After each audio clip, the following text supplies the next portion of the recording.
ale jeden twitterovský odkaz, že odteraz budeme seriózni. A musíme byť seriózni, pretože sa budú otvárať obálky, ale nie úplatky, ale objavia sa tam názvy krajín, ktoré postúpia.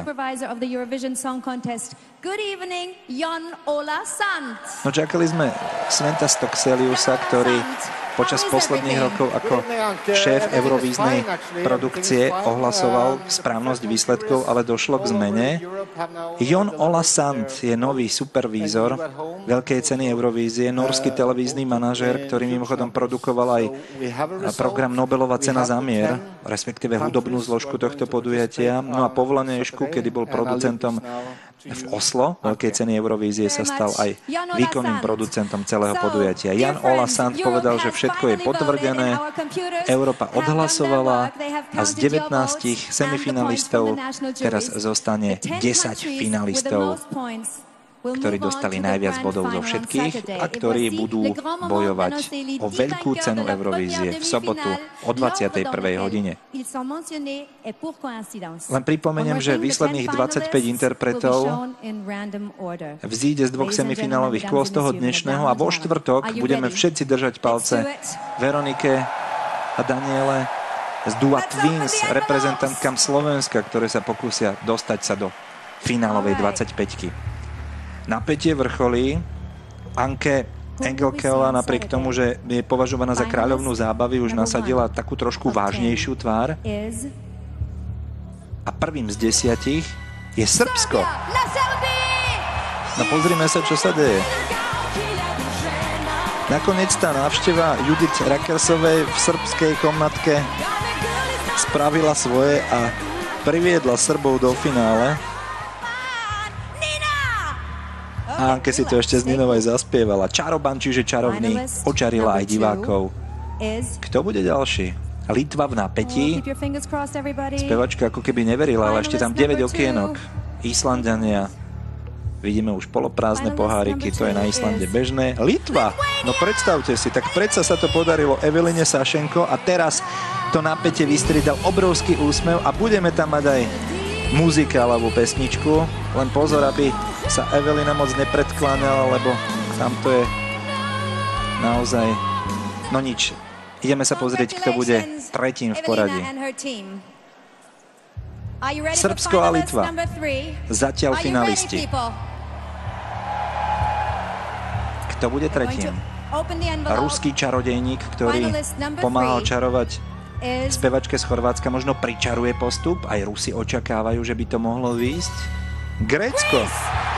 Viac menej sa to očakávalo. Obrovská podpora najmä dám, ktoré hlasujú, pretože chcú vidieť Lukasa Jorkasa aj Majka Sterea aj s ostatnými chlapcami vo finále. Tak napokon to Gréci vyhrajú a budú musieť organizovať tú veľkú cenu Eurovízie. A to bude veľmi zaujímavé. Kto im na to požičia? Gruzínci.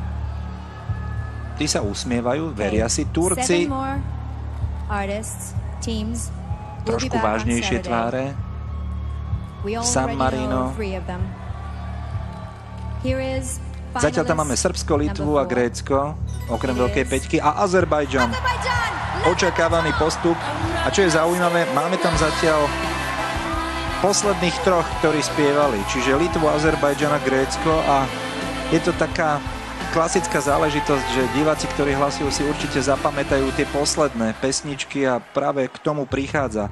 Takže Poliaci, Nóri a Albánci to budú mať veľmi ťažké, pretože otvárali. No a práve na norskú spevačku Stelu Muangu sa teraz pozeráme. Táto zobrala rovnako revolučne ako portugalská výprava. Opäť pohľad na Gruzíncov. A Gruzínci sú to. Práve Gruzínci a kapela Eldrine môžu urobiť veľkú koniakovú žúrku dnes večer. Gruzín tak potečie na izbe podľa všetkého, pretože to vyšlo a v sobotu bude aj Gruzínsko reprezentovať najlepšie európske pesničky vo veľkej cene Eurovízie. Srbsko, Litva, Grécko, Azerbajdžan, Gruzínsko. Albánci takisto v napätí. Nechcel by som dostať ľavačkou speváčky Aurelie Gačeovej. Bola až príliš kovová. Malťania očakávajú, čo sa bude diať. Máme zatiaľ polovicu finalistov uprataných z tohto semifinálového kola a Švajčiarsko.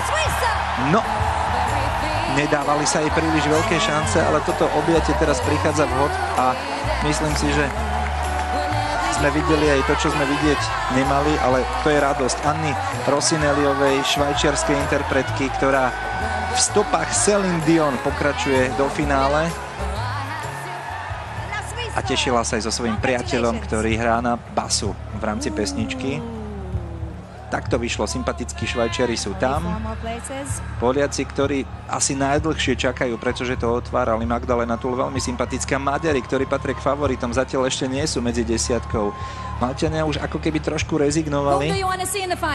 Kto bude? 7. v poradí, šťastná sedmička. Krajiny sa prekrikujú. Anka má trošku problém zostať v statickej polohe a neuchádzať kameramanom. Maďari. Maďarom padol kameň zo srdca a k žiadnemu prekvapeniu nedošlo. Máme tam Azerbajdžan, máme tam Maďarsko, aj s Grékmi sa počítalo. Švajčiari milo prekvapili Srbsko, Gruzínsko a Grécko. Zostávajú ešte 3 voľné miesta v rámci finálového postupu. Anka Engelkeová má zjavne napočúvané všetky pesničky, pretože spieva refrény postupujúcich skladieb. Ešte 3 miesta. Pozrieme sa, kto nám tam zostal. Albánsko, Arménsko, Chorvátsko, Fínsko, Island, Malta, Nórsko, Poľsko, Portugalsko, San Marino. Rusi tam ešte stále nie sú vo finále a keby oni nepostúpili, to by bolo veľké prekvapenie. Pretože keď Rusko zahlasuje, tak to je veľká sila. Kto sa dostane do veľkého finále v sobotu večer o 21. hodine aj v priamom prenose slovenskej televízie na prvom programe. Tvínsky v druhom semifinále, pripomínam, pôjdu na dvojke. Už pozajtra. Fínsko! Sympatiáka tam máme. Kúzelná postavička Paradis Oskar. Aký skromný chalan. Ďakuje divákom, veľká radosť. Vo Fínsku sa už možno štrngá a oslavuje. A Oskar má predsa len ešte len 20, tak možno veľmi striedmo oslávi postup do finále. Ale aj žánrovo je to tam pestré. Máme tam pomalšie skladby, máme tam muzikálovú skladbu, narážku, máme tam hip-hop trošku, grécky. Nóri tam stále nie sú, Rusi tam stále nie sú, ani Island. Šionyho priatelia sa zatiaľ nepretlačili až do finále. No a ruský reprezentant Alexej Vorobiov už si aj vyzlíkol koženú bundu, pretože prihára Rusom. Osobne si myslím, že budú vo finále. Áno. Predpoklady sa plnia. Vlajka veje a Alexej Vorobiov môže oslavovať a tešiť sa, pretože Rusom sa podaril postup. Zostalo jedno voľné miesto v rámci prvého semifinálového kola. Poľsko, Nórsko, Albánsko, Turecko, Arménsko, Malta, San Marino, Chorvátsko, Island a Portugalsko sú krajiny, ktoré zostali zatiaľ pred bránami finále, a len jedna z nich sa pretlačí do veľkého súperenia s ďalšími o najlepšiu skladbu Veľkej ceny Eurovízie v roku 2011.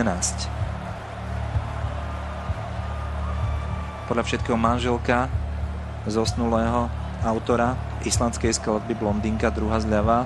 Albánci očakávajú, či sa im to podarí. 10. finalistom sa stáva Island. Veľký pozdrav do nebies. Šionymu napokon sa to predsa len podarilo.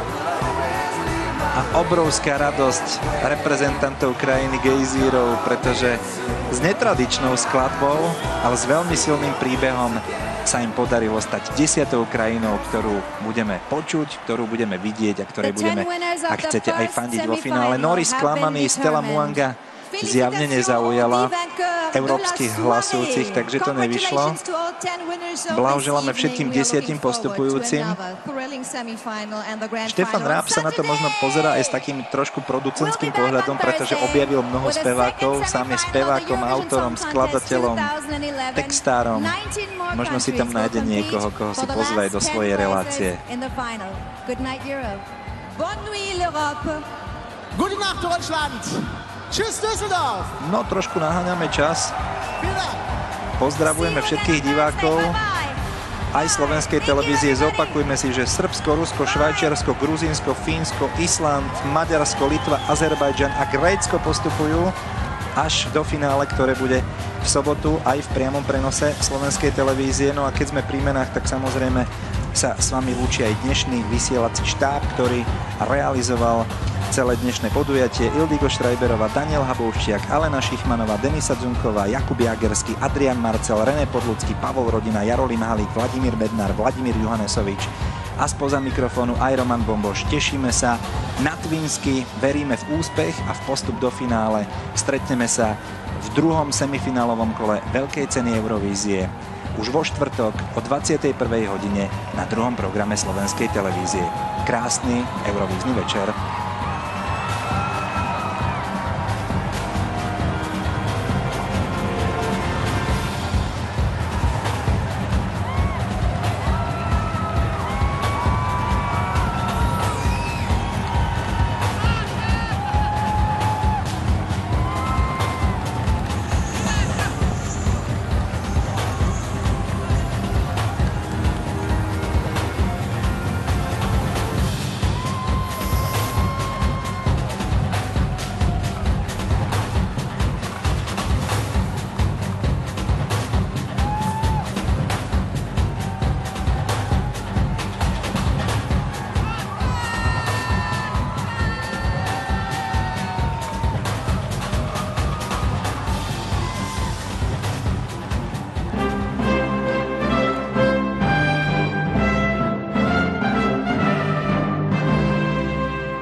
Schwarzkopf, oficiálny beauty partner, vám priniesol Eurovision Song Contest 2011. Tvoj účes, tvoja show.